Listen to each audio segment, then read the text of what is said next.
So we have a couple of different types of dynamometers here in this lab. The first one I want to show you is one of the water break dynamometers. Now, you could think of a water break dynamometer as just an inefficient pump. That may not be entirely accurate, but it's a good way to describe it. Basically what's happening, and we can see one water break dyno right here, this is the actual dyno itself. The shaft from the engine goes into the dyno, and then it spins the impeller, and then water actually sits within this casing. Now, this particular dynamometer allows you to increase the load by simply increasing the water level within the dynamometer.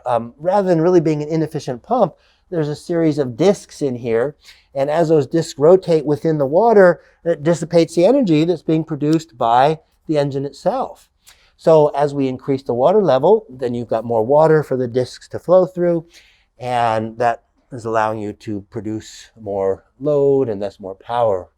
Now, I would note that in this process, the water gets quite hot. So there's actually a heat exchanger right here. This is a heat exchanger associated with the dyno. The water is actually flowing into the heat exchanger and back again. The heat exchanger is then hooked up to the building cooling water supply, which you can kind of see with the pipes below. So as we increase the load on the dyno, we're also going to increase the heat that's being generated, and therefore we're going to increase the flow of water to remove that heat. Nonetheless, that keeps the water relatively cool. Now, I like to call this a closed loop type of dynamometer. And that's because, well, obviously it's a closed loop, right? We have a constant amount of water at any one time, and it's just circulating in a closed loop to the heat exchanger. We have other types of dynamometers that are similar, but not quite the same, that I like to call an open loop dynamometer. And we'll look at that next. So the other type of water break dynamometer that we have, I like to call an open loop system. And this is a good example of that. Now, the dyno on the inside looks very much like the other one, but the difference is that the water is going to flow in and then just flow right back out again. So here we have our water supply. This is actually hooked up to the building water supply. It's actually an industrial water supply, so it's cheaper, it's reused water, and that's probably the environmentally friendly thing to do. So the water is going to come in.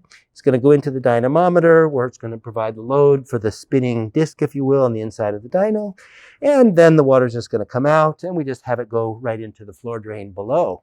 Now, we actually have a larger one of these on the Chevy V8 engine, which is over here behind us. And it's very similar in design, although not quite the same. In this particular case, this is the dyno. Again, inside are the various discs that are spinning. And again, it's a once-through kind of a system. So here we actually have water that fills up this reservoir. The water is sucked up into the dyno through this pipe. The reservoir is empty right now, so we can't really see that. But nonetheless, the water is sucked up through this pipe. It provides a load on the dyno, and then the water just squirts right back down into the reservoir. And then this reservoir, because it's now going to contain some hot water, it just mixes with the cooler water, and now some of that water is just going to be discharged through the bottom header into the building cooling water system. Of course, to fill up this reservoir, the water is going to come in through the top header. This is the cool water that comes back from the cooling tower. So certainly the design is different than the one we've just seen, but it serves exactly the same function. Now, one last dyno that we have is actually an electric dynamometer. The details of its use will be shown, of course, when we look at this particular experiment. But this is an electric dynamometer. Really, you can think of this as just like an electric generator, okay? As the engine spins, it's actually spinning a big magnet in there. On the outer side of this dyno is another magnet that we can basically change the load on.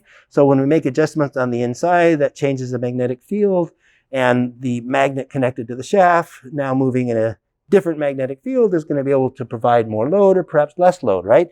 If you increase the magnetism of the outer magnet, if you will, that's not the official word for it, but nonetheless, that's how I like to think about it. As you increase the current to the windings of the outer magnet, it creates a larger magnetic field. So it's actually essentially gripping tighter, if you will. It's causing us or allowing us, I should say, to dissipate more load on the dynamometer. Now, this particular dyno also has a water supply. I mean, you can kind of see the tubes down here below. But that's really just to provide cooling for the dynamometer. After all, we have essentially one magnetic field moving against another. This creates a significant amount of heat that must be removed from the system. So in that sense, we're able to dissipate the load from another engine. So nonetheless, this is our electric dynamometer. It's actually pretty easy to use. And again, we'll see more about this when we talk about the Honda engine experiment.